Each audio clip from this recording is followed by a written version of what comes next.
ওমানের ঋণ আর্থিক দায়বদ্ধতার কারণে কারাবন্দী ব্যক্তি এবং প্রবাসীদের মুক্ত করতে বিশেষ আর্থিক সহায়তা দিয়েছেন দেশটির সুলতান হাইথাম বিন তারিকের স্ত্রী সাঈদা আহাদ। ফাকুরবা নামের একটি সুপরিচিত মানবিক উদ্যোগের তহবিলে তিনি এই অনুদান প্রদান করেন। রাজপরিবারের এই বদান্যতার ফলে আর্থিক সংকটে পড়ে আইনি জটিলতায় থাকা বহু পরিবার নতুন করে বাঁচার স্বপ্ন দেখছে।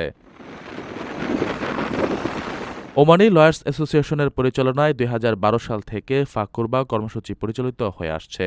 দেওয়ানি, বাণিজ্যিক বা শ্রম আইনের অধীনে হওয়া আর্থিক মামলায় যারা ঋণ পরিশোধ করতে না পেরে কারাগারে বন্দী আছেন তাদের মুক্ত করাই এই ক্যাম্পেইনের প্রধান লক্ষ্য। যদিও আয়োজকেরা জানিয়েছেন এই সহায়তা কোনো অপরাধমূলক বা ফৌজদারি মামলার আসামিদের জন্য নয়, বরং পরিস্থিতির শিকার হয়ে যারা ঋণগ্রস্ত হয়েছেন তাদের আইনি ও আর্থিক দায় মেটানোর জন্য এই তহবিল ব্যবহার করা হয়।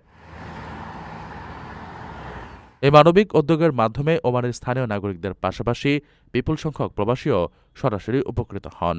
মধ্যপ্রাচ্যের এই দেশটিতে কর্মরত অনেক প্রবাসী শ্রমিক নানা কারণে আর্থিক দৈন্যদশার শিকার হয়ে জেলে যেতে বাধ্য হন।